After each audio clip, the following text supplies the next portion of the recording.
Hello, everybody. Welcome to Into the Fire on February the 28th, 2025. This is episode number 42. What an epic guest we've got coming on tonight. Scott Michaels, an individual that I have been a fan of since he put out 6 Degrees of Helter Skelter back in 2009. Man, I have thought about bringing him on way before I even thought of had this set up to do a podcast. So this is going to be an incredible evening. You talk about an encyclopedia when it comes to Hollywood death. This guy he's just a wealth of knowledge, and I could listen to him literally for days. He may stay a little longer tonight. We'll just have to see how this goes. And if he's having fun, he'll probably stick around a little longer. And it's going to be a lot of fun. He's consulted on the movie Once Upon a Time in Hollywood. Quentin Tarantino had actually called him. I'm sure he'll talk about that. And this is just going to be an epic episode. And I'm absolutely thrilled and honored. And to tell you the truth, I'm actually a little nervous, I kind of starstruck, honestly. For me, he's somebody that I really enjoy his podcast. They're the Dearly Departed podcast. Unfortunately, I never got to take one of his tours in Los Angeles when he was running that, and I think COVID kind of put a stop to that. But what an awesome guest. And let's just bring him on and start talking, and he can tell us a little bit more about himself. I don't want to waste any time. Scott, welcome to the show. Hi, Great Jason. to have you here. Well, thanks for asking. What a nice introduction, I guess. Yeah. So thanks. It's very, very kind of you. And it's great to be here. Thanks for asking me. So, and it was my pleasure to have you on. And tell us a little bit about how you ended up getting started and interested in the world of death, so to speak. Well, I sort of gravitated towards the things that are forbidden. And I grew up in Michigan. I grew up in Detroit, actually, and things that most people recoil, when they hear about when the cemeteries weren't a thing. Obviously, that was 60 plus years ago. People didn't go to cemeteries for enjoyment. You solely went to mourn somebody. So they were kind of, you whispered when you drove past a cemetery. And then when we had these crazy rumors about haunted houses and murders in the neighborhood, and I used to drive my little Stingray over there. So these sorts of things interested me. And where I lived they called it the 10th highest accident-prone traffic corner in the city of Detroit. So people were killed in front of my house a couple of times a year. So I saw that. It was part of my youth. And I saw dead bodies back then. And I've known a few people that have been murdered over the years. I know this is your area. This is, but to a kid, I didn't know any different. And I'm not saying, ooh, I'm from Detroit, I'm a tough guy. It's just the way it was. You know what I mean? So I knew a lot of this stuff, and I grew up with a lot of this stuff, desensitized.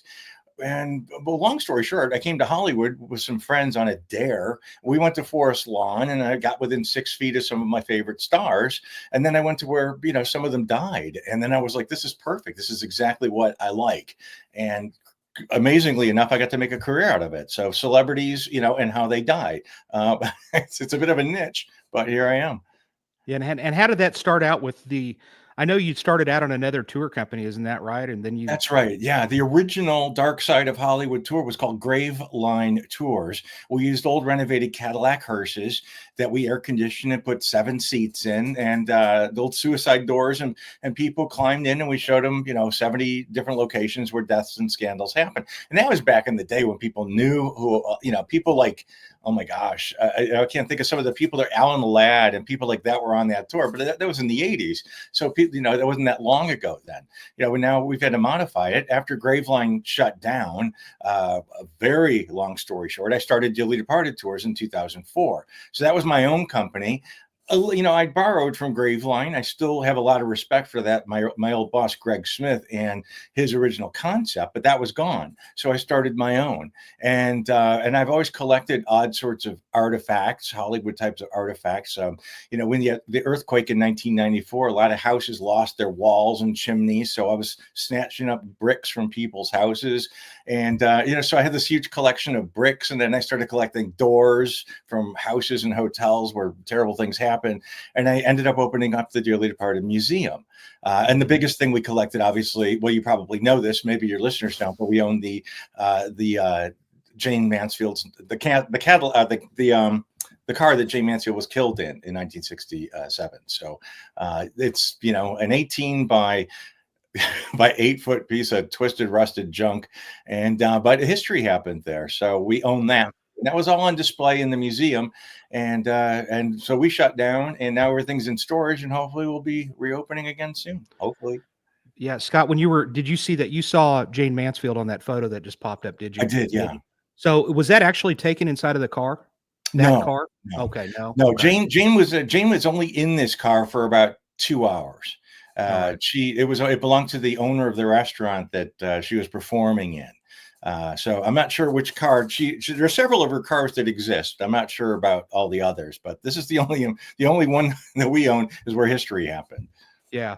So you have and you've been offered, I mean, you get basically stuff sent to you all the time. And that's pretty cool that, I mean, you get some really interesting items sent to you. And what are some of the other interesting items that you've had sent? Well, I mean, some of the things that I own, I mean, I collect so much stuff. And when I go to Hollywood, people do hire me to do private tours, and I have a little suitcase ready to go where I bring about, I don't know, 15 or so items with me. And in it is like a piece of Patsy Cline's airplane, a piece of John Denver's airplane, a tile from the pool that Brian Jones drowned in, Mae West's dentures, Sharon Tate's false eyelashes, just a piece of the Hindenburg. I have so many odd bits of here and there. And I used to keep it all in a little cabinet in my house. And then, when I opened up the museum, I was like, well, this actually takes up a whole storefront, a whole store. So, and people, when they have these things around their house, they'll donate them because they know they'll come to a good home. So like more recently, I got a piece of coal from Loretta Lynn's house, from Butcher Holler, just odd, weird little things. Carrie Fisher, I used to know her a million years ago. I grabbed one of her cigarette butts when she was, just a stupid thing, a Carrie Fisher cigarette butt. But I had this all set up with a little pin light and a little, it's silly. I don't take it that seriously, but I take what I do seriously. So it's hard to explain. I do have a sense of humor about it. I'll tell you something. I knew that you would appreciate this, and I wanted to show you this. And this is an empty J&B bottle with a couple of this, and this came from in front of Zsa Zsa Gabor's house. And so I knew you would love it. I knew you would absolutely love that. That's great. I wonder if she got angry and chucked it over the fence. Well, it was actually sitting up there, kind of close. It was like right up there by the street, and I knew it was her house anyway. And she had the Hungarian flag flying, and anyway, it was around the time when the O.J. Simpson case had happened, and because it was a week after that case had happened, and this is pre-cop days, and I happened to be driving in Los Angeles, and we went over to where OJ's house was, and I wanted to see the locations and stuff. And I remember I turned around in Michelle Pfeiffer's driveway. I think she lived on Rockingham as well, down the street. I could be wrong, Scott. I'm sure you'd know where the heck she lived, but turned around in her driveway, at least according to the map of the Stars homes. And then I got stopped by LAPD and reprimanded for going down Rockingham. But nevertheless, I knew you'd appreciate that because that's great. That was an interesting time to be in LA, that's for sure. With that, they had that area of Rockingham and a Bundy Drive. They had it cordoned off. Bundy's a high traffic area, as you know, you were there. So it's an important artery during rush hour. But at OJ's house, they had that neighborhood blocked off for like 5 blocks in each direction. You couldn't get anywhere near it. And with Bundy, if you even tapped your brakes in front of, where Nicole's house was, condo, the police would get you for obstruction. So it was a very weird time. But funny enough, one of the times I was there on foot, I went over because everyone wanted to see it. I mean, that's what sort of gave us permission. Was O.J. Simpson. That's when everybody started to go and seeing places, in person, and it was acceptable. And I was there with my sister, and Jerry Springer was there. It was like the Sunday morning, and no one else was there but Jerry Springer and a friend of his. And I was like, "Oh, hey, Jerry, can we have some pictures?" It was just so surreal. That time in LA was such a bizarre time. Well, you created findeddeath.com, and you own it. That's your site. still to this day. Is that right? That's And right. Yeah. so how did that end up starting up? And how did that started in what, 98? Is that Yeah, right? 1998. Yeah, it was when people started getting computers. I mean, the internet had been around for a long time, but we didn't have the access to it. Like, everyone was started getting home computers at that point. And so when I was with Graveline, I left Graveline and I moved to England because I was in a relationship. So while I was there, because we were trying to get my visa status acceptable so I could stay permanently and work in the country. But for 18 months, I was forbidden to leave or work while that was going through. So during that time, I had a computer and I just started doing virtual sightseeing instead. And no one was doing it at that point. So I wanted to see where Princess Diana was killed in Paris. And I was so close when I was in London. I was like an hour away if you took the train. And I couldn't get to it, and it bothered me a lot because it was such an important thing. So as soon as I got my status, I went to Paris. I took the pictures and I uploaded them, and I started this website, just sort of virtual sightseeing. I guess yeah, that's exactly what it was. Yeah. So I was the first one doing that at that point. I'm sounding like I'm not bragging about it. It just was. It's just the way it happened. And it took off. People really responded to it. They liked my sense of humor too, because I got to be quite. I wouldn't do it nowadays, but I used to be pretty nasty talking Really? about. But warts and all. I mean, just because you're famous, and just Right. because you're dead doesn't mean you were a good person when you were alive. And I No. called people out on that kind of thing. If you were a That's true. jerk, it doesn't go away when you die. And Yeah. and my site was all about death. So yeah, it was honest. My dad was a highway patrolman in Los Angeles, and actually, there's a couple of stars that he stopped, and he was like, yeah, like Telly Savalas, and he said, man, he was a freaking jerk. Yeah, That's me sitting in my dad's patrol car right there. that's so cool. Yeah, What a so great picture. I was in the driver's seat there, and so this brings me to the next thing. So and I've told you this before. I'd messaged you, and one of the things that I find, you were fascinated with the Manson murders as well, and it's become kind of the case that you're really known for, as far as just being somewhat of a historian, I would say. Is that going out on a limb, or you? No. I mean, a historian used to mean something different than it does these days. But no, I mean, if you have something to show for your work, I think that qualifies that title. So yeah, I will accept that. And I do a lot of research, and although research is based on research that other people did, I still collect it and I still present it in a different way. So this is the original book from the mid 70s, and this came out in 1974, Helter Skelter, best crime book in the history of crime books. Still, I in my opinion, I've listened to you, Scott, on a lot of the different things. I know that there's a lot of different opinions as to this book, etc. But this book, my parents got it. They started reading it, and when they did, we lived like 5 miles away from Sharon Tate's house, and I remember my dad telling my mom, "Don't be going up to that house." And I remember my mom loading me up in the car with we lived in an apartment. It's four apartments, and it was like on Van Nuys Boulevard, right just like a block away from Valley Vista. And then anyway, I remember my mom loading me up in the car with the other highway patrolman's wife, and Cielo Drive was not easy to find pre-Google. I mean, it's kind of up there, hidden up in there. And so, but I do remember, and there were still kind of hippies running around Los Angeles then. And even then, there was people checking you out, like, who is this person driving up here? And watching you, but I do remember going up there and getting out and looking through the gates, and all you could really see was the corner of the garage. But and then from there, the Hillside Stranglers, of course, were running around Los Angeles. And I can remember, I know this is not normal, but it's kind of like what you're talking about, where you have that almost obsession with it. And so as a kid at like 6 years old, I was like, I want to be a homicide detective. That's just what I wanted to do. And it wasn't because of any of the work that they did on that case. And of course, with respect to this specific case, I've got all kinds of books on it. You've got a ton more. But so in reference to that, you start really, you get out there, you're starting to do the tour. That's one of those things that you're doing, this tour and so forth. And you've talked to a lot of the people that are involved in this case. I mean, from Stephen Weiss to, you knew Virginia Graham and became friends with her, and remind us as to who Virginia Graham is. Virginia Graham was in prison with Susan Atkins when Susan Atkins, who was the person who was responsible, it's hard. You get technical about it. I don't. She was one of the people that were at the Tate residence when the murders occurred. She participated in the murders. And Susan Atkins, cute little 19-year-old kid. Virginia was in prison for floating a bad check at that point, and Susan was arrested for something else. And while they were in the dormitory, Susan was bragging about, oh, those murders in Benedict Canyon, that was us. And Virginia thought she was full of it, but ultimately got the truth out of her. And Virginia is the one who broke the case. She's the one that said, I think you'll find that the person who did this is in prison with me now.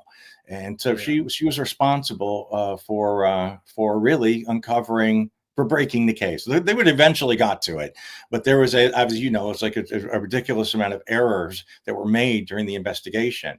And here's Virginia Graham, who was a former madam floating checks in prison, breaks the case for everyone. And yeah, I hate to say it, but it had really nothing to do with good police work. They kind of did a lot of, they didn't really work well together with other agencies, and they kind of dropped the ball in a lot of different respects. I mean, it's beyond, it was arrogance, but it was also just buffoonery, the two departments wouldn't work together. But I mean, the fact that Susan Atkins, she was supposed to, she was going to be the star witness for the prosecution, and she wasn't confessing. She was bragging about all these wonderful, I tasted Sharon Tate's blood and all these things that she was so excited to do. And we live with this groovy guy named Jesus Christ or Manson. And then she was bragging, and she was going to go on the stand and brag about all this stuff. And finally Manson got to her and she clammed up. So they got someone else, Linda Kasabian. In the meantime, Susan Atkins' confession was sold illegally and published in a Sunday paper for hundreds of thousands of people to read. And Susan Atkins straight out said, oh yeah, and then we drove for a while and we threw the clothes off the cliff, and then we drove a little while longer and through the and the police never looked for him, and they had this information. And it took a news crew just for giggles the next day to go out and find. I mean, it was outrageous. It was so embarrassing for Los Angeles Police Department. So embarrassing. Well, I'll tell you something, Scott. When that movie came out, which was a made-for-television movie, it was a 2-part, and I was a little kid. But remember, there, you already know there was 3 channels on TV that you watched: ABC, NBC, and CBS. So everybody was glued to the television set watching that, especially us, or anybody that lived in the LA area, especially. And we lived like really close, so it was. And by the way, I think that movie is excellent. I really do. Yeah. All these years later, I think it's probably the best one of all of them. And of course, the Once Upon a Time in Hollywood is a little different, but it's just I thought it was a really good job by the guy that played Manson, etc. Steve Railsback, Steve Railsback was really, really good. Yeah. And that was a hell of a movie. I wasn't, I was a little kid growing up in Detroit. I was, halfway across the country.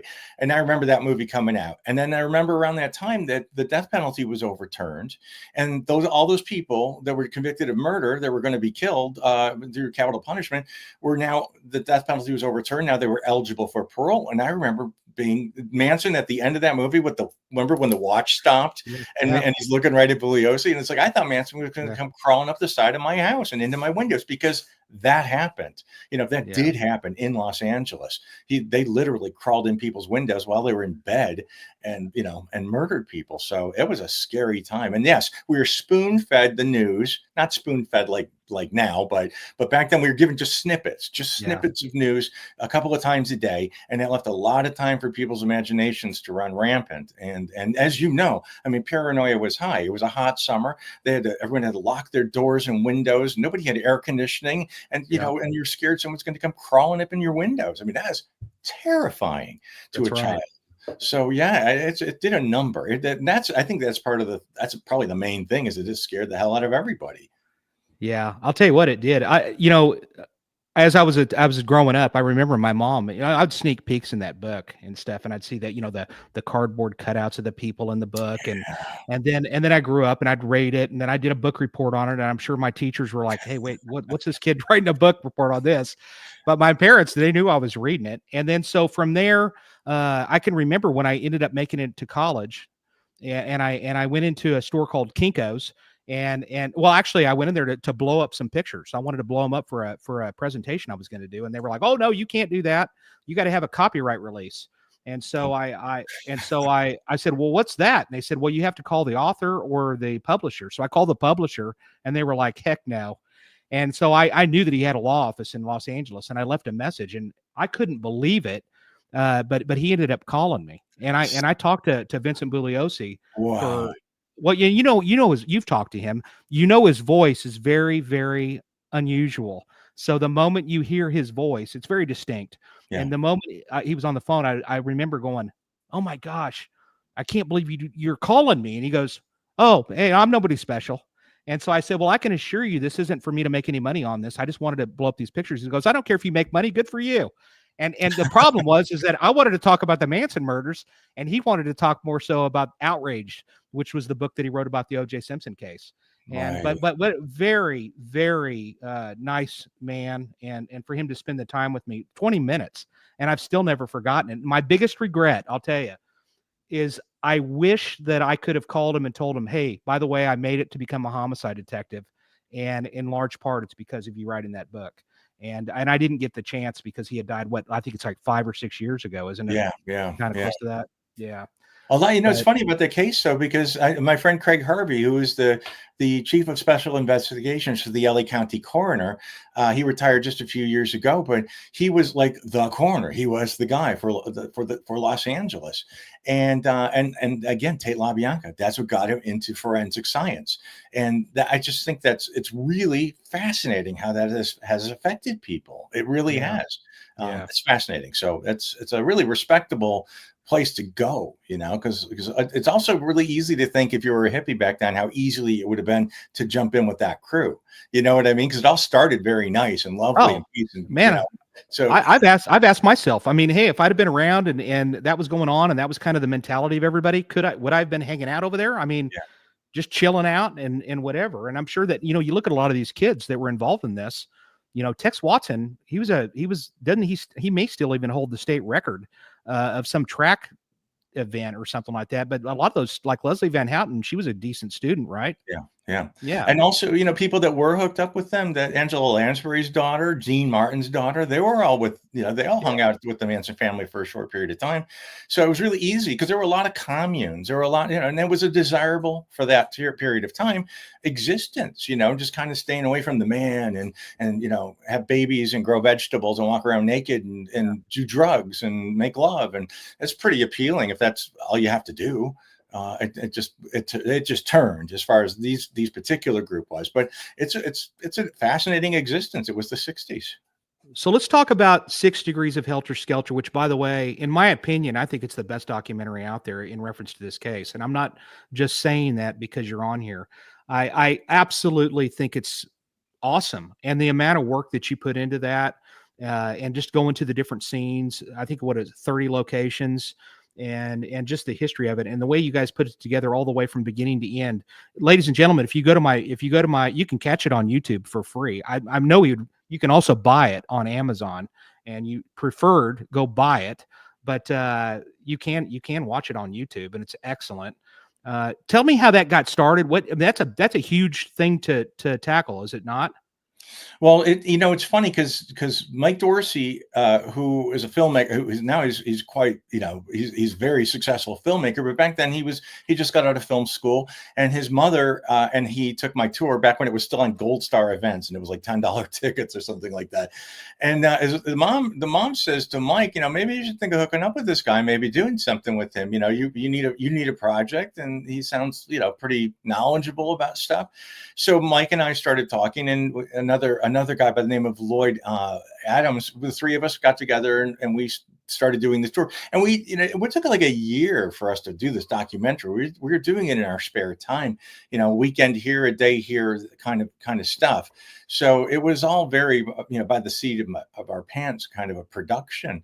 And thank God we did. And not, yeah, it's been great for my career, quote unquote, but it has legs. That it's a document now.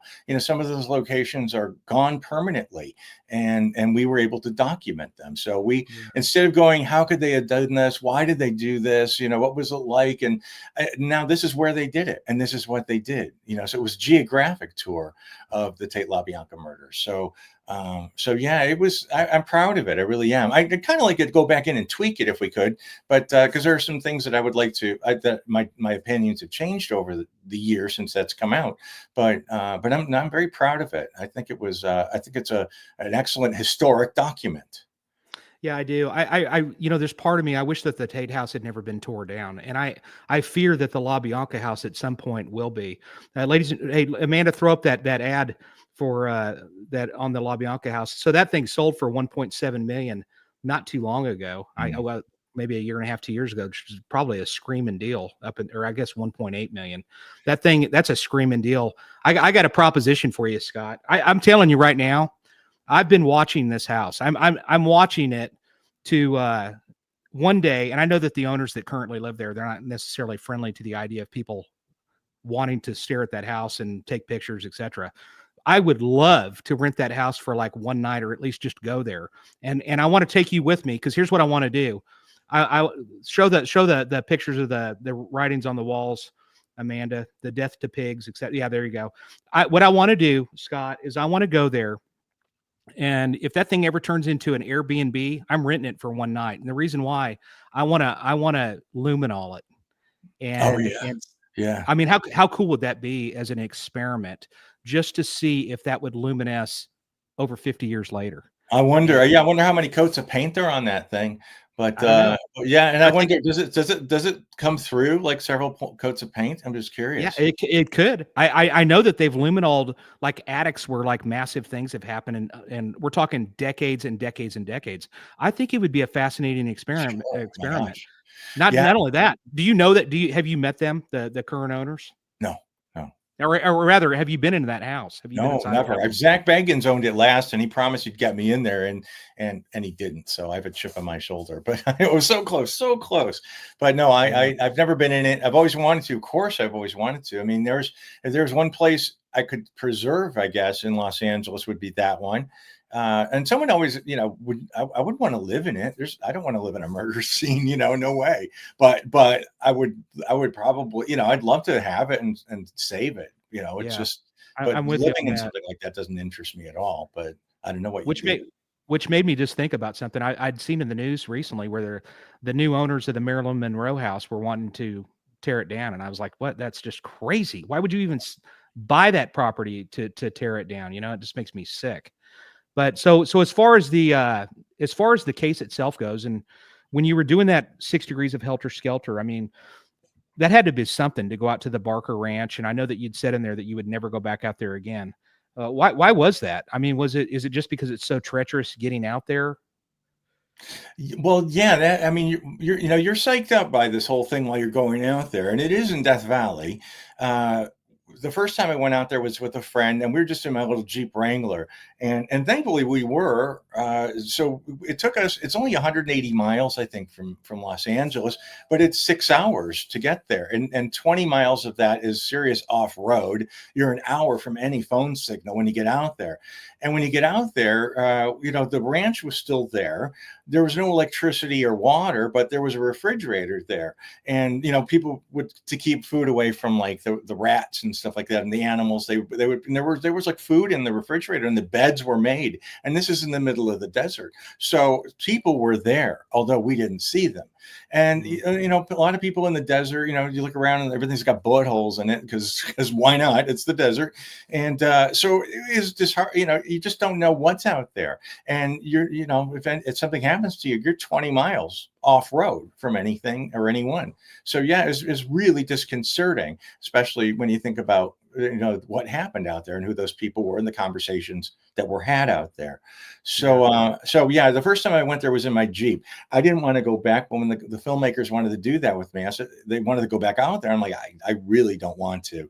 And they said, we go. And I said, well, okay, I'll go with you if you're armed. And they went, okay. So that's why we went back, or that's how I went back for the second time. And I'm glad we did, because it's gone now.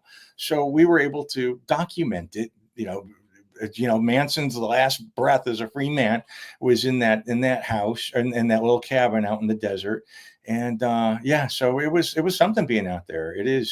And people still go out there, and it's a pilgrimage, and there are a lot of pro Manson people out there, people I don't want to be around.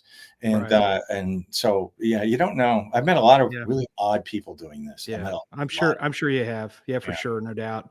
So I'm actually surprised that somebody hasn't loaded up that truck that used to belong to Tex Watson. You know what I mean? Yeah. What keeps people from stealing some of that stuff that's out there? Is Nothing. it just yeah, that's what I thought. But it was just kind of weird that that thing has still been out there all these years later.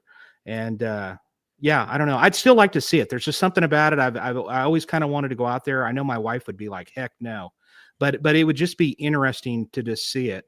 And Yeah. so, but yeah, the other thing did you ever communicate with anybody from the Manson family or did you ever try to correspond with any of the girls like Patricia Krenwinkel or Leslie Van Houten, Susan No, Atkins? when I was younger, I wrote some people letters in hopes that I got an autograph, really.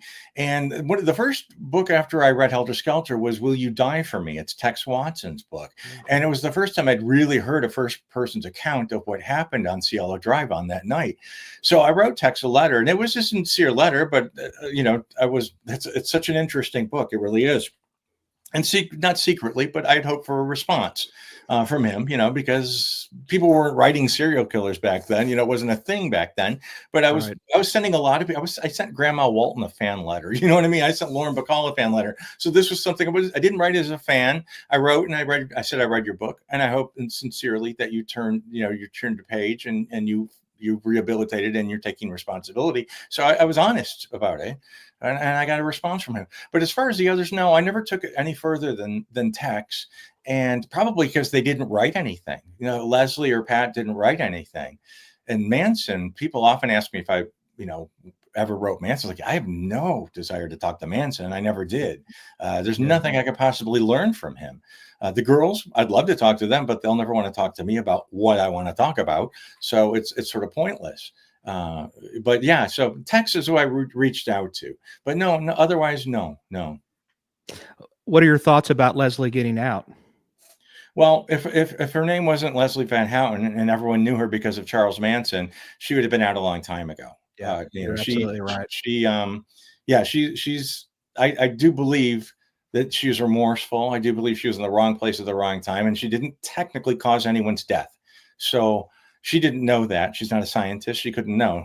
Even she would say, I felt like Mrs. LaBianca was dead as she was plunging the knife into somebody 16 times. Right. I don't get it. I don't get that. So good for her. Well, I actually kind of agree with you. I mean, she was a model inmate for longest female inmate in the history of prison there. And well, now it's Patricia Krenwinkel, but I'm not surprised that she got out. I actually, tell you the truth, it probably should have happened a long time ago. But I mean, I think she did what she needed to do.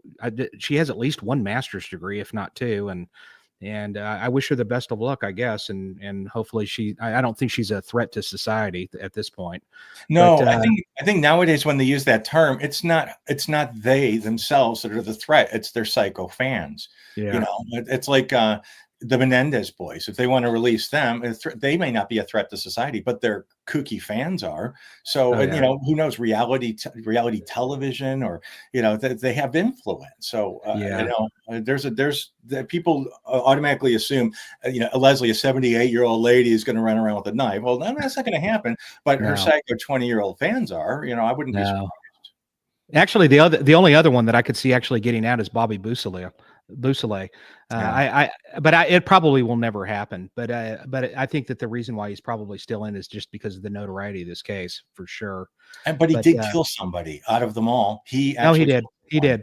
So, he did. But there's a lot of, Yeah, you're absolutely right. And simply because of the notoriety, of Yeah. course. No, And you're in right his about case, that. You're absolutely right. and People have done and in, worse and got out. oh yeah, absolutely. Uh, and that's coming from a homicide guy. Mhm. There's some people that should never get out. I don't see Patricia Krenwinkel ever getting out. Actually, she participated a little bit too much, and Oh, she did a yeah. lot of damage, carnage, Yeah. and I don't see that happening at all. So the other thing that you put together that I've put it on my playlist on my YouTube channel, and he gets the hits, but it's that video about the Wonderland murders, and I thought that was absolutely fascinating. That you go back there and the Wonderland murder crime scene video is actually on YouTube. You can watch the full video, and I recognized a familiar voice, Tom Lang from the O.J. Simpson case, in Sure. there narrating it. And but you put that video together. How did you even get into that look? I'm sure you knew somebody that let you into the location. But what was fascinating is you going from the actual crime scene to when you were there. That residence hasn't changed a bit, really. Even the Yeah. same flooring. So, Yeah. what was that like going inside of there? It was Wonderland, the Wonderland murders, and I mean, they were drug dealers. They were horrible people, all of them. Nobody deserves to be bludgeoned with a lead pipe, but sometimes you kind of go, well, you play with fire, you get burned, and that's what they did. So these guys were bludgeoned to death in this house on Wonderland Avenue, and the house is weirdly, it was a rental. It was rented for many years, and they had a lot of tenants over the years. And when it was available to rent a few years ago, I don't know how long ago it was now, a friend of mine who works in real estate saying the house is empty. I'll tell you where the key is. Here's the code, and check it out. So I called Mike Dorsey again, who we did 6 Degrees of Helter Skelter with, and he grabbed a camera. We went up there, and we didn't have a portable DVD player, but a lot of screen captures because you were just saying how you can see the Wonderland crime scene. It was the first mass murder that was documented by the LAPD with a video camera, a walkthrough. And what I found shocking is that was given as an extra feature in the movie Wonderland, that with Val Kilmer. If you rented that movie, it was all about the crimes. For an extra feature, here are the victims with their heads bashed in for your entertainment. I found that shocking, but I bought it for that reason too, because I want to see, of course. So we went and then we matched it up. We matched up where all the victims were found, and we went through the house. And yeah, it was shockingly the same. The steps where the tube socks were found, and everything was still there, but it was empty. So we had free reign of the place. It was fascinating to be in there and disconcerting because it was a horrible, violent crime. And I don't know if you believe in the paranormal or anything like that. I happen to believe in all that stuff, but I'm also the first person to go, no, you're full of it when it comes to things like that. But one of the things I do when I visit places where famous people died is I'll go to that place and I'll find the spot where that person died, and I'll sit there because I want to see the last thing that they ever saw. My friend who lives in Mae West's apartment where she died, I laid in bed and I looked at the ceiling. I thought this is the last thing Mae West did, saw. So I went there and I sat where all the victims were and just kind of took it in. And then that was when that was the only time, or only 2 times where I got really ultra, like, I got to get out of here now. This is bad news.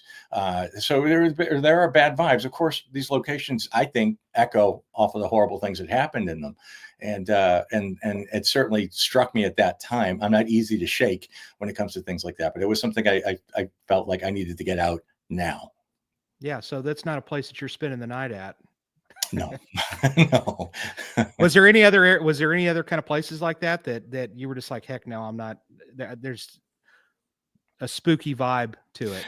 Yeah, well, yes, the Cecil Hotel in downtown Los Angeles, which is notorious for so many murders and suicides that happen in it. And Richard Ramirez was a resident of it, and most famously, Elisa Lam was her name, who was the exchange student from Canada who went missing. And that's with the crazy elevator footage with that poor woman who was having obviously a psychotic breakdown in the elevator, and she went missing. And then everyone in the hotel kind of went, the water smells funny about a week later, and the water tastes funny a little. And they opened up the water tank on the roof, and she was in it. So she'd been, she drowned in that water tank. So it's this notorious, horrible place in downtown LA where I mean, extraordinary amount of terrible things. And I was in that hotel when I did an episode of Ghost Adventures, and that was one where I got panicked and I had to leave one of the particular rooms. I didn't like the place anyway, but one particular room really stood out, and that's with like the hairs on my hair, on my back, and on my everything. It was bad news. Bad news. That's a yeah.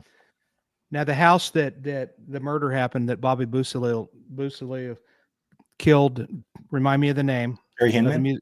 Gary Hinman. That's right. I can't believe I had a blackout on that.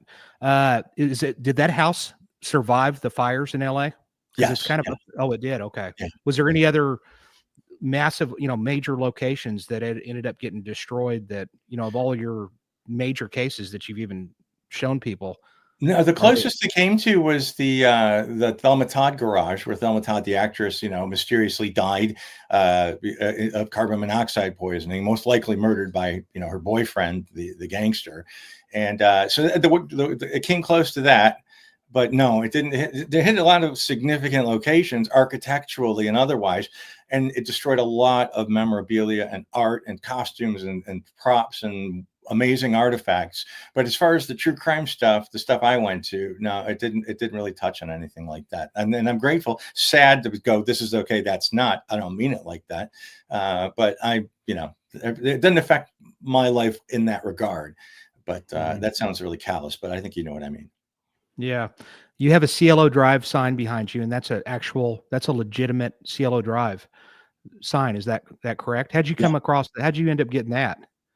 Well, I mean, it's not the original from 1969. All the signs in Los Angeles were replaced throughout the years. There's still a couple of original, like Benedict Canyon signs that are up there.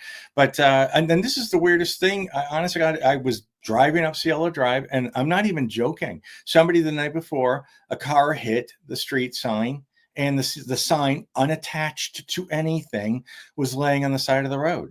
And I'm like, it was truly that simple that I happened to be driving up Cielo Drive, and there was the sign on the road. It's like, okay, there's a sign for it. There's a sign.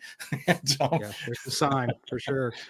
So Quentin Tarantino reaches out to you, and that had to be something. And because he's obviously impressed with all of the work and stuff that you've done. And so tell us a little bit about how that experience was.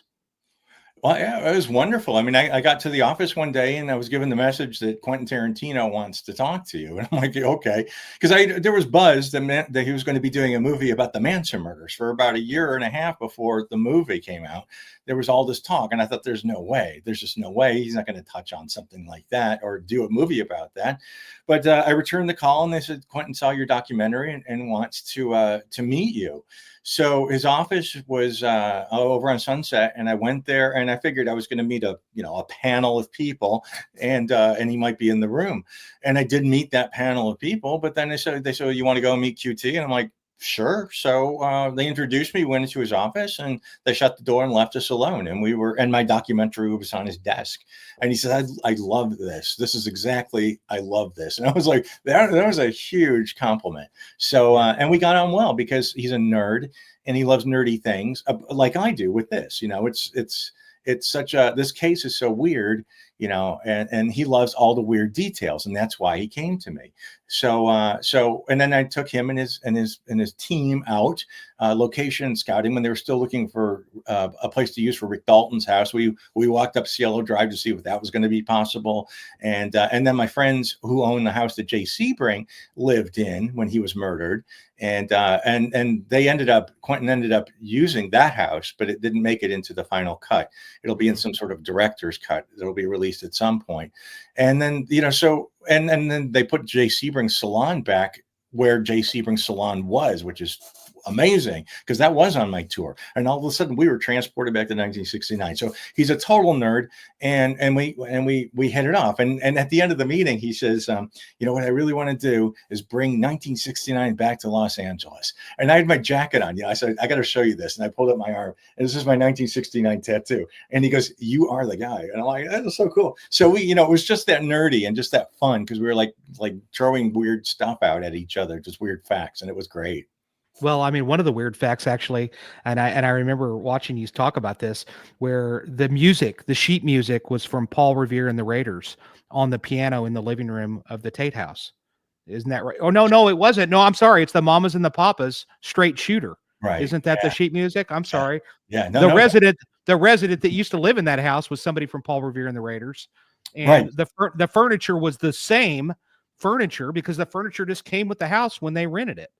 Yeah. And so but it's the obscure facts about the sheet music from the Mamas and the Papas that you know that, and you were learned that. How did you even learn that? That that came, as I said, research is based on other people's research, and that was had to have been written down in the documents somewhere.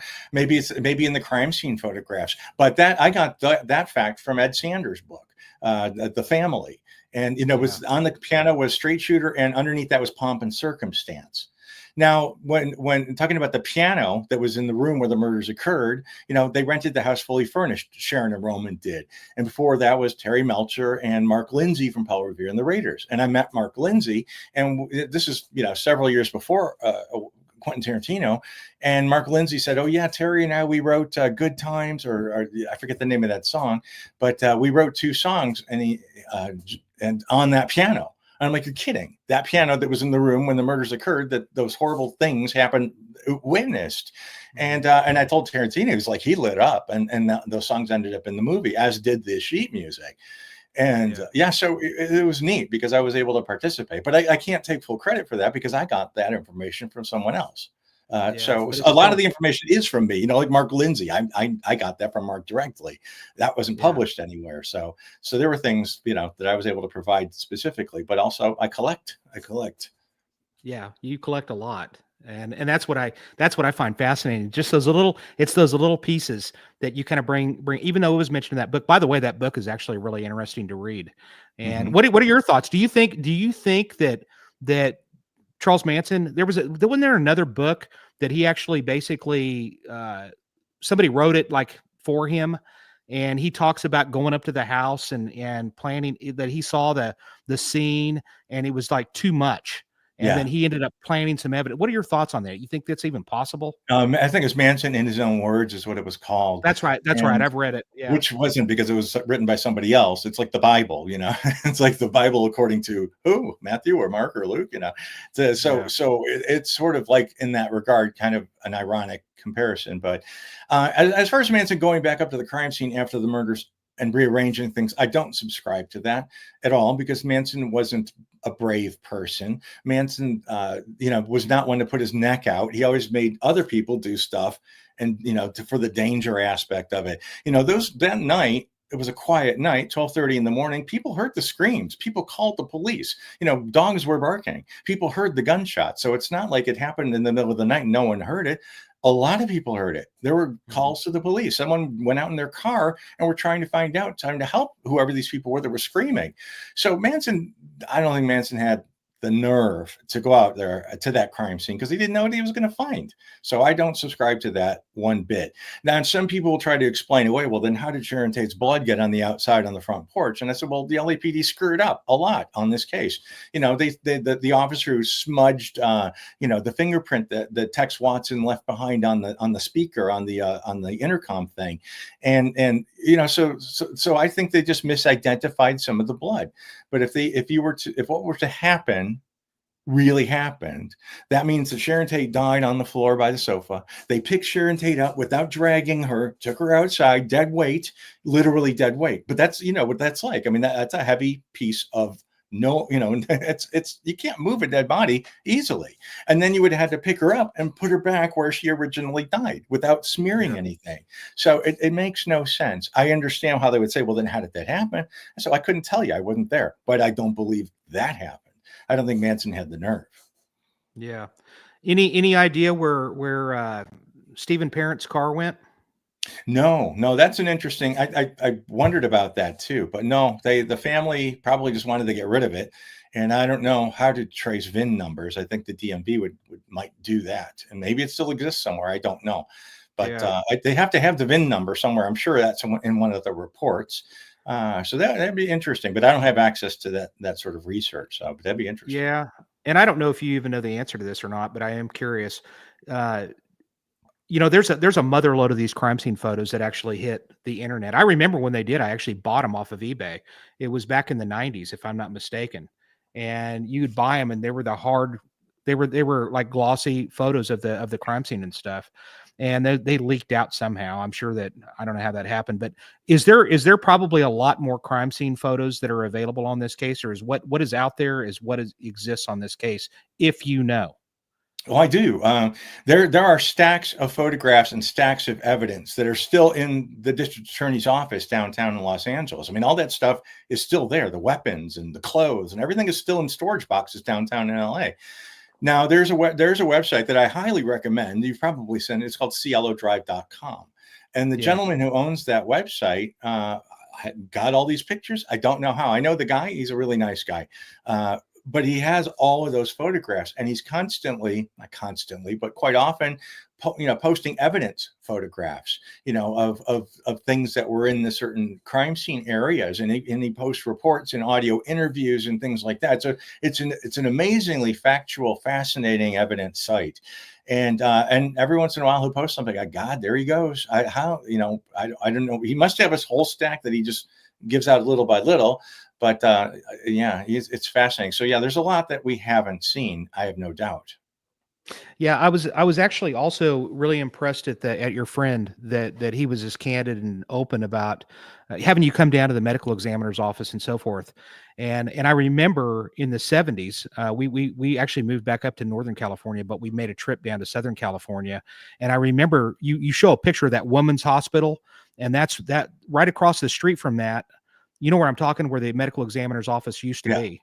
yeah. So we stayed in a Holiday Inn that was right across the street from that, and I remember I was sitting there looking out the window, and I didn't know what the heck I was looking at first, and I see all these hearses just one after the other and after the other, and every now and then you'd see like a foot, and my mom was like, "What are you looking at?" And I'm like, "They're bringing bodies over here," and it was like a constant flow of Yeah, bodies, and I yeah. just remember because Quincy was on TV, so I was like, "Hey," I was waiting to try to catch a glimpse of Quincy or Thomas Noguchi, you know what I mean? Yeah, But yeah. what an amazing experience to be able to go there, and that was pretty nice of him to go at lengths the way he did to Yeah, be able to do Noguchi so. is a fascinating man. In fact, they just this week premiered somewhere his documentary. I don't know where it's going to be released, wide screen or wide release, but there is a new documentary and a biography about Noguchi that's due to be released like probably in March.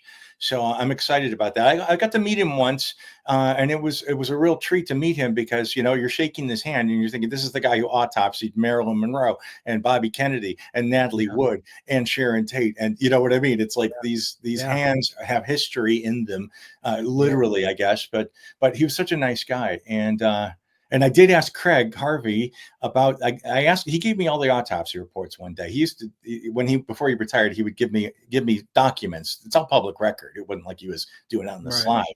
But I right. remember we were going through it, and I wanted to know what Sharon Tate had in her stomach. I wanted to know if she had Mexican food in her stomach because they supposedly ate at the El Coyote.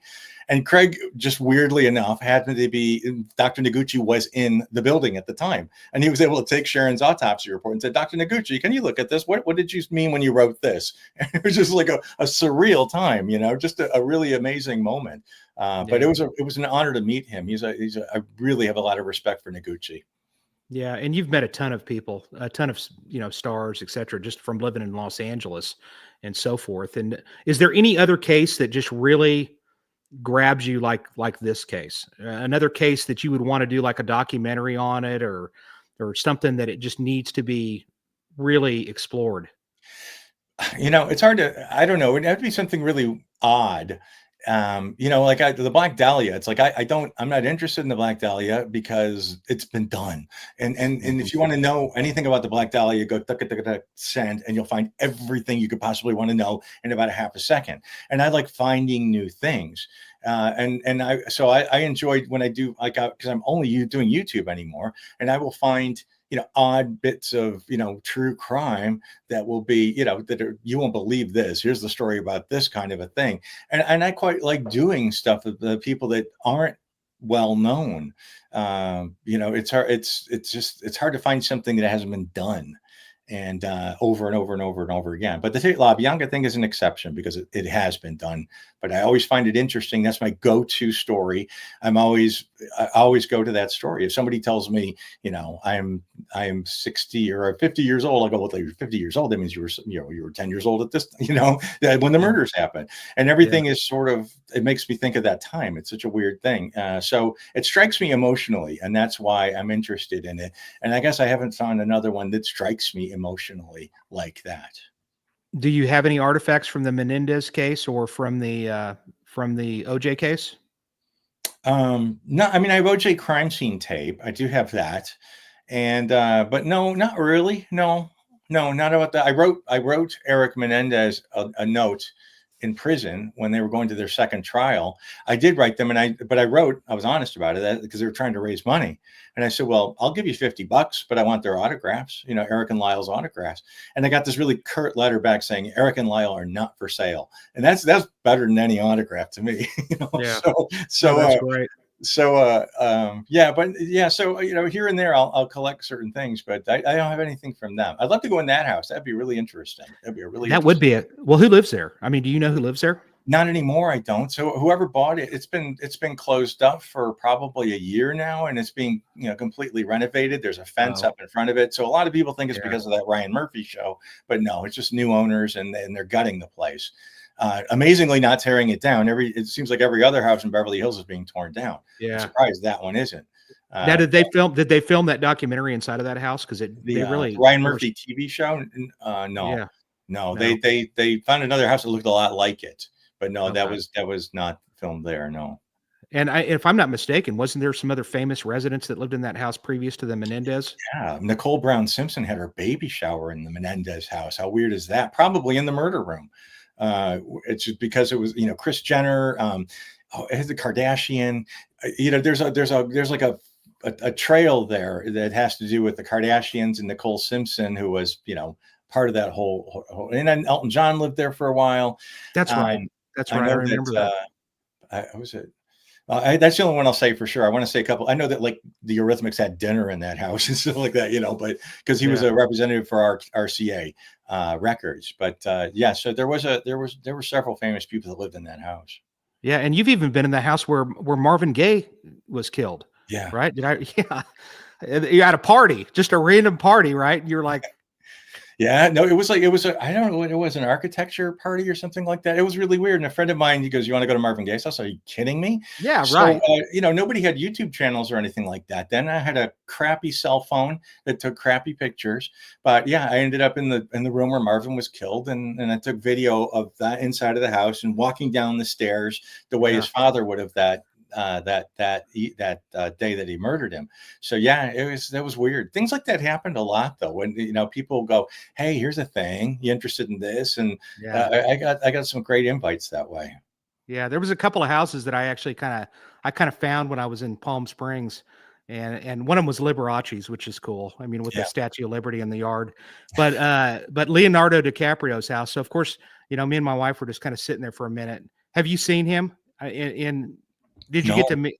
No, you haven't. So, I mean, did you get to meet him or any of the other, like Brad Pitt or anybody that was in the movie? No, they were around, but the only one I actually had an interaction with was Emile Hirsch, who played Jay Sebring.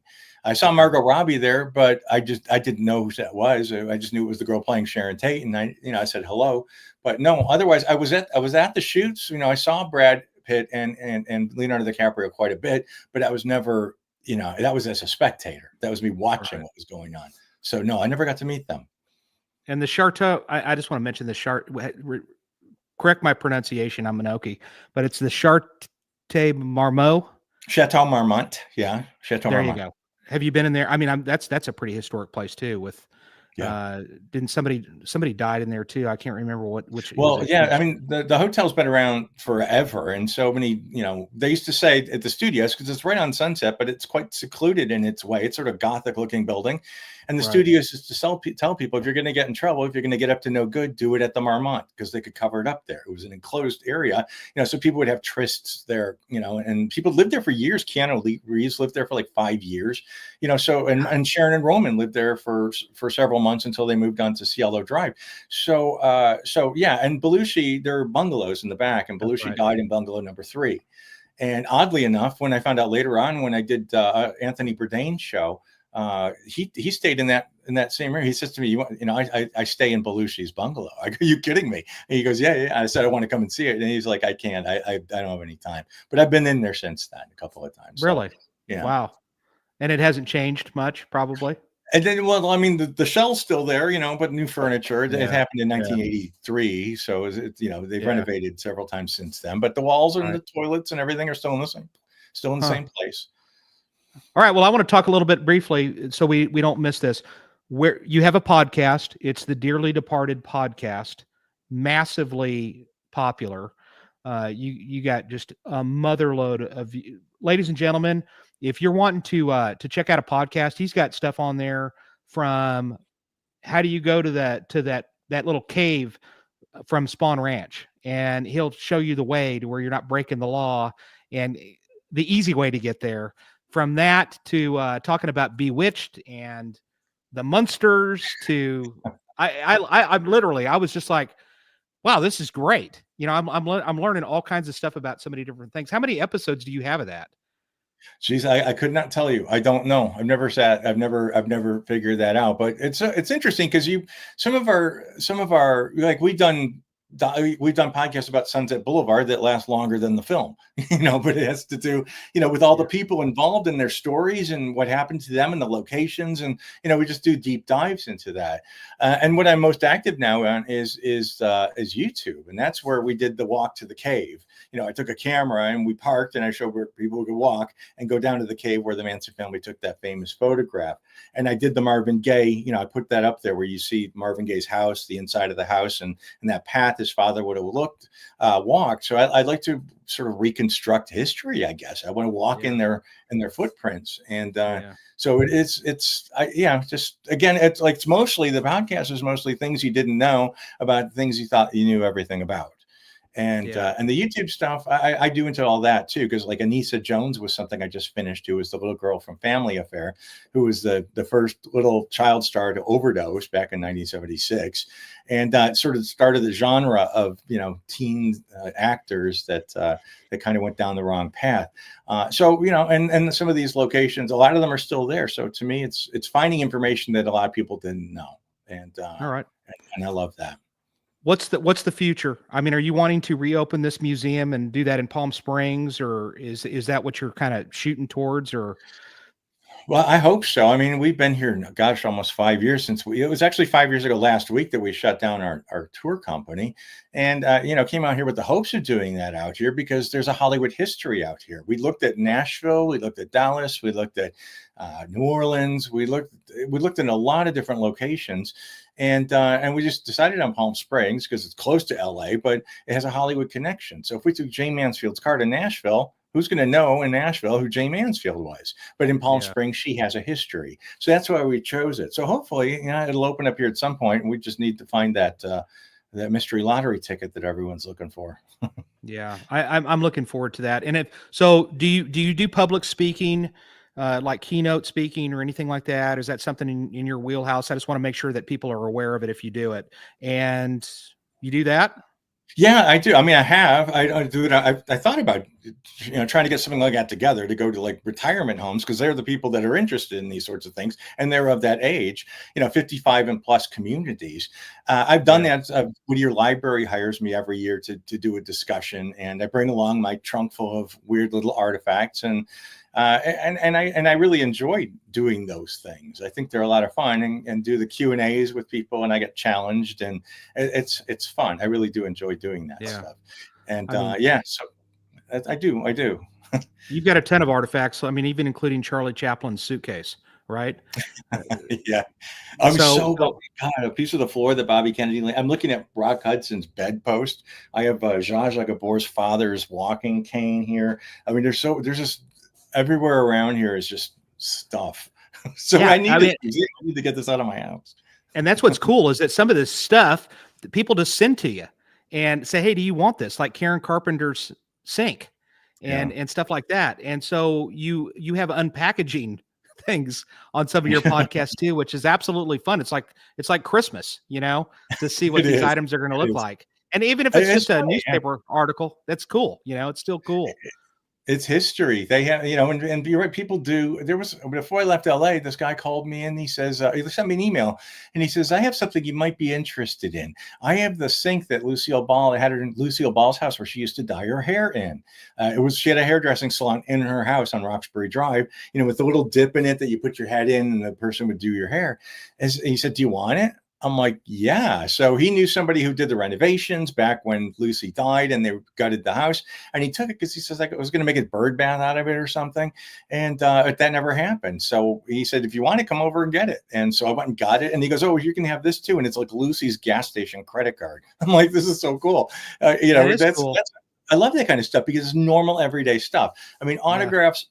Fine, that's cool. Costumes for movies, love it. But stuff that people used every day, it's to me that's the sort of magic spot. Yep. That's that's why this is priceless to me. And it's really cool. I agree with you. That's great. So, and then the final thing I'll ask you about is, so basically, possibility of the museum. Have you ever thought about writing a book? I mean, just the knowledge you've got, my gosh, Scott, it's just amazing, really. When I was still living in England, I co-wrote a book about the Rocky Horror Picture Show, because that was another one of my things when I was growing up. And when I lived there and I told you I couldn't leave or I couldn't work for 18 months, I started chasing down everyone that was involved in the movie, the actors and the people who worked in the production. And I interviewed them for this book.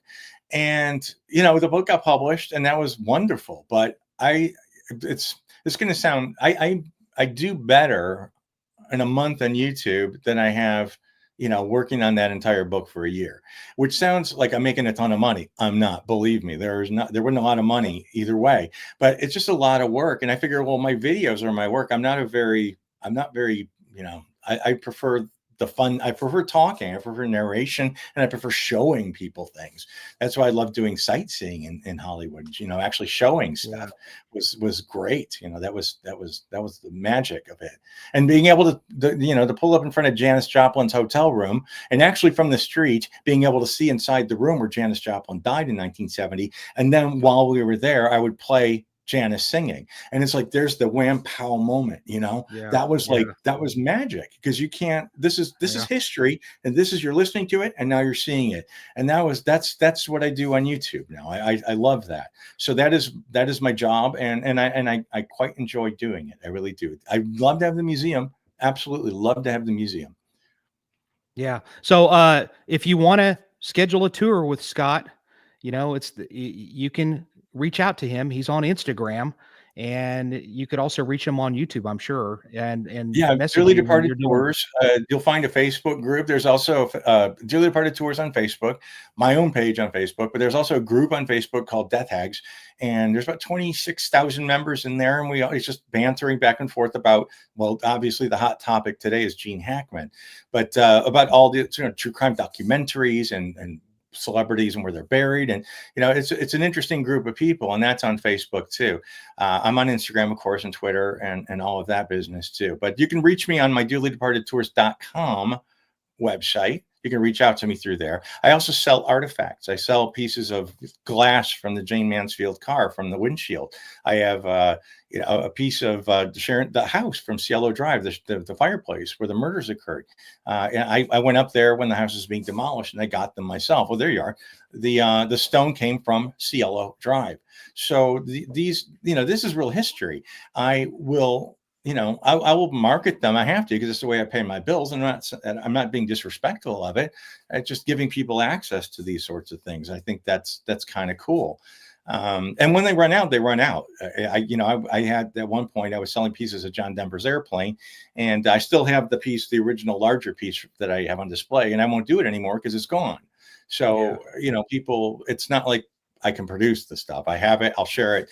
And it's real pieces of real things that really happened. A staircase from Lee Harvey Oswald that he was standing in front of, that famous photograph where he's got the rifle in his hands.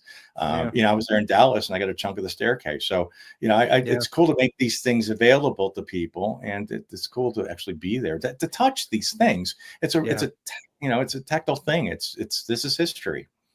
Yeah. Hey, what's the most recent news on the Gene Hackman thing? It's horrible, by the way. I hate to hear it. I was thinking carbon monoxide, but I don't Yeah, know that's been ruled out. Oh, it has. The Okay.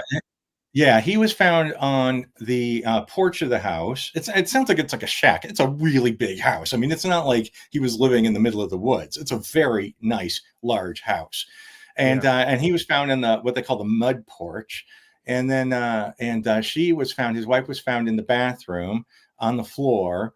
They say that she may have hit her head. They found an open pill bottle there in the room, and Hackman's pacemaker stopped working on the 17th, so that would be what is about 10 days before his body was discovered. So yeah, the plot thickens, but I don't think they're looking at it as suspicious deaths. I think they know the answer. You know what it's like. You visit crime scenes, you pretty much know what's happening right away, but you got to cross the T's and dot the I's. Oh, You yeah. want to know all the Yeah. toxicology and everything before you come out with an absolute, cause of death. But I'm sure they know now, and it's just a matter of what happened. Did they do it themselves, or did she find him and decide to do it herself? Or it's the scenario. But yeah, it is sad. He was, he wanted to be left alone though, and people left him alone. Yeah. What type of tours do you do? I mean, you have to have specific types of tours. I'm sure you have a Manson tour that if you were to do one of those, and Well, what when else? people hire me, I come in for the day. So people have me for about 6 hours, and I what do you want to see? What are you interested in? They'll say, well, I want to see Helter Skelter. I said, well, okay, Helter Skelter is easy. Do you want to go out to the cave? We can do that. And then I'll say, well, are you interested? On the way there is the cemetery where Marilyn is, and Betty Page and Rodney Dangerfield, and so we could stop over there. And then if they're interested in Salminio, we'll go back to the garage where Salminio was murdered. And so I'll pick their brains and try to figure out what it is exactly. Some people are really into 60s Los Angeles, and there's Laurel Canyon, and I'm all about that. So the Mamas and the Papas, and Mama Cass and Jim Morrison, so really, it's whatever people want to do, they can hire me, and I know my way around, and I know the stories. So it's right. One other thing, when you remember, we didn't have GPS back then. If you wanted to see something like Cielo Drive, if somebody was visiting, didn't know it very well, you'd be like, where is it? And it's not very interesting to try to find your way there. I know my way there. I can talk while we're up there, and I can make it, so it's zipping in and out of these places, and being able to see it, making good use of time, and showing people some really cool stuff. So it's basically, if they hire me, I'll show them whatever they want to see. Yeah, I think that's. I mean, if you're into that stuff, I think that's great. Reach out to him. I'm probably going to reach out to him at some point. I would love to see this. I think it'd be fascinating to see some of these areas. And so, does anybody still live? I'm going on a couple more questions, and I promise. All right. And then we'll. All right. Is there anybody that still lives on Cielo Drive that were from that period of time? No, no. There were only two houses on that street that were close to Cielo Drive. And both of those houses are still there, but now there are three other streets and three other houses on that street. This is your intersection. That was Van Nuys Boulevard. Yeah, that was actually that was Van Nuys and Benedict. That's just right south of Valley Vista. So Valley Vista is right up where that splits off, and then it goes to Beverly Glen. But yeah, that's where I grew up for a little bit. And so there's a guy that lives there in one of the houses that was not period correct, but I know who I'm talking about. David Oman. Yeah. Yeah, he was on Ghost Hunters. Is that right? Was that what he was on? And him. David has David had his house is about 21, 22 years, and he's about 50 yards from where the murders happened. Even the house where the murders happened is gone. I mean, that was torn down back in 1993. So, but David lives on Cielo Drive, and David's house is haunted, and people go, oh, poo, that's nonsense. But believe me, I've been in that house. I don't have to convince anybody. I've been there and I've seen it myself. So yeah, there's also Benedict is a terrible place. I can name probably 30 famous terrible things that have happened to some famous people having to do with Benedict Canyon, and I don't even know if I can touch on the people that I don't know, because I don't know, but I know a lot. George Reeves, Superman, Susan Berman, who was the Durst murder victim. You've got Jay Sebring, who lived in Benedict. It's the same house that Paul Byrne, Jean Harlow's wife, killed himself in. All the way up Benedict Canyon from Sunset to Mulholland, there are probably even more than 30, probably 50 that I could name if I sat down and did it. So Benedict is a terrible place. And I know that there were like Indian issues there. There's a plaque that marks a massacre of the Native American people that have murdered on Benedict Canyon Boulevard. So I think that it coincides with all that stuff. But yeah. Yeah, that house that Jay Sebring lived in, actually, it's really incredible looking, and it looks really spooky to me, honestly. What's that like inside? Is that I know that they've got the case that turns around. Is it I've never been in. I've never been really? in. I'm friends with the people who own it, and they've always been really nice to me if I say, "Can I come up?" And they'll go, "Sure." Yeah, And they'll meet yeah, me outside and we're talking, and they're terrific people. You see that? I don't know if you can see that. Sorry about that. If you can see that lamp right there, there's a photograph of Sharon Tate right behind it, holding yeah, on or standing next to that very lamp. They gave me that because Sharon used to date Jay Sebring, and stayed at that house several times. So, but the people I know who own it are very, very kind, and they've been very generous with their house and letting me show it to people, and used it for Tarantino. They used it for our yeah, documentary too. And but I've never been in it, no. And I can't imagine it looks that different because they bought it from Jay's family. yeah. It's really incredible. The thing looks massive, really, and the Doors lived next, or really close, and so forth. But that's just the history up there. It's just amazing. I love the Hollywood Hills. When I've returned a couple of times, it's been a long time since I've been to LA, but when I've returned, I love driving up through there. It's just gorgeous. Yeah. Hopefully none of that area really got damaged by the fires. I hope so. No, it didn't, thankfully. Yeah, I mean, it came close. David was, they're getting nervous. They were on like they were two from, the levels of evacuation, and they were pretty Yeah. close, probably about a mile from where the fires actually touched. So, and it doesn't sound like that. It sounds like it's a far distance, but that thing was traveling fast, that fire. So it was hairy for a bit of time there. But no, I'm glad that Benedict. I'm glad they all survived. There's always the Yeah. threat of things like that happening in LA. And the final person I'm going to ask you about is Steve Grogan. I mean, I've seen some videos where he does music. He's still out and about. Is that somebody that you've ever come across or tried to just talk to him? No, I mean, Steve Rogan's was he got convicted for exposing himself in the grade school. Do you know what I mean? This is not a guy I want to be around. Aside from being involved with Shorty Shea's murder, and that is, who was a ranch hand at the Spawn Ranch. So no, I have no desire to talk to these people. There's nothing that I could possibly learn from that person. And I don't think anyway. Maybe that's me being cocky. But like I have a friend. His name is Michael Channels, and Michael Channels was good friends with Manson. And Michael Channels has a YouTube channel called Back Porch Tapes, and it's an amazing treasure trove documents of loads of video on the news appearances from the 70s and 80s and documents and so many artifacts. And while Manson was alive, I knew of Michael, but I didn't want to talk to Michael because I know Michael has that like intense energy that Manson had. And after Manson died, we did a show called Dark Tourists. I think it was what it was called on Netflix. And I got introduced to Michael, and we ended up hitting it off. He's a lot like me. He's not a Manson supporter. He's not a Manson fan, but he was friends with Manson. And I got to learn a lot about Manson through Michael. And he's not glorifying. He knows Manson was a terrible person, but he also became friends with Manson. And Michael's a compassionate man. So it's fascinating to get to know him and to hear a side about Manson that I didn't know. That to me is interesting. When I learned that Manson listened to Donna Summer and Aretha Franklin music, I thought, oh, that is fascinating. And that just chipped away a lot of Manson mystique right there. I just learned a lot about Manson just by knowing that. So that's been really interesting. But I wouldn't pursue that normally. But I do like Michael, and we do get along really, really well.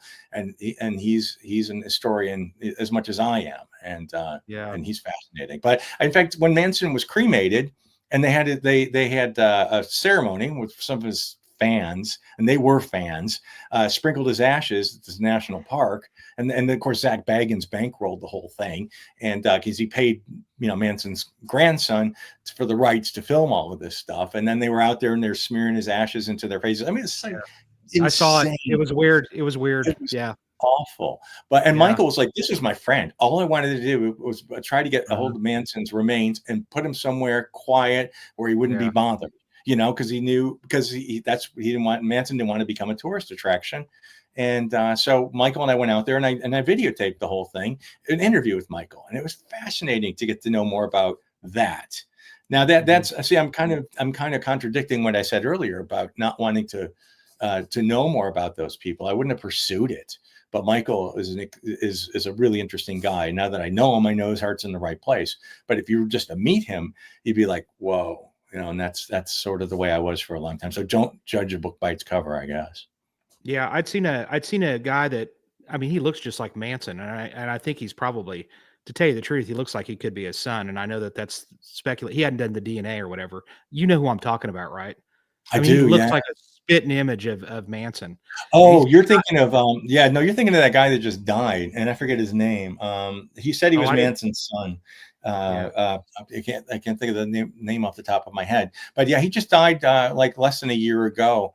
And he claimed he was Manson was his father, but they did do a DNA test and he wasn't. But you're right, spitting image. Okay. But wow, it's a really complicated story too, because the guy who claims to be Manson's blood relative maybe isn't, and they're comparing all the DNA to this kid who claims to be the grandson, who might Matthew Roberts was his name. And Matthew was an interesting guy, and I met him a couple of times, and he's friendly enough. But he was also he was in a rock band, and he dyed his hair black, and he's walking around wearing black, and he's very Manson was my dad, I'm so cool, and I find that really exhausting. But yeah, and then the other people that I was kind of curious about, and I promise we'll close this up, okay. but like William Garretson, Winifred Chapman, and like Danny DiCarlo, those kind of people. What happened to these people? I mean, they just kind of, you never really would see them on. Yeah. Well, Garretson did a couple of interviews. William Garretson was the caretaker, the only one who was on the property that lived that night when Sharon Tate and the others were murdered. And he'd only been in LA for a couple of months. He's from Ohio.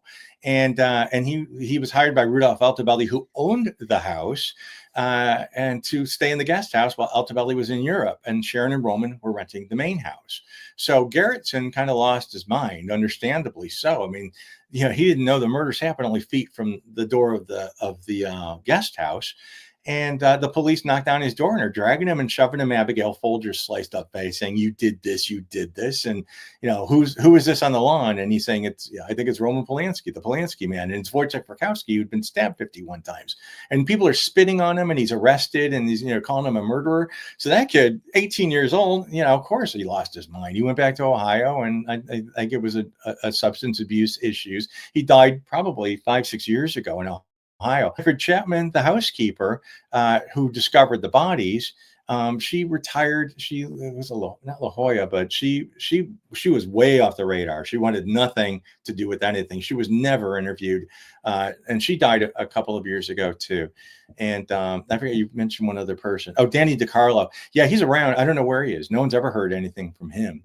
So because in the movie he seems like a pretty cool guy, and he helped out a lot. So listen, Scott, I cannot thank you enough, buddy. You made my night. You've really, this is a record. We've never went past 55 minutes on this show. You are the exception that we were going to do this for. And literally, man, I could listen to you for hours and hours and hours. Ladies and gentlemen, check out his podcast. I promise you're going to love it. And if you're in the LA area and you want to take a personal tour with him, then reach out to him and work something out. And I'm sure that you would, it'll be something that you won't forget. I have no doubt about it. Scott, seriously, man, you're like a buddy to me. You're a friend from as far as I'm concerned. When I'm teaching out in October, hopefully you're going to be in town. And once I get a definitive date, I'll let you know and I'll sneak you in. And you're going to be my personal guest. I love that. Maybe we can grab a meal. I would love that. That sounds like so much fun. Thank you for having me on, Jake. Thank you.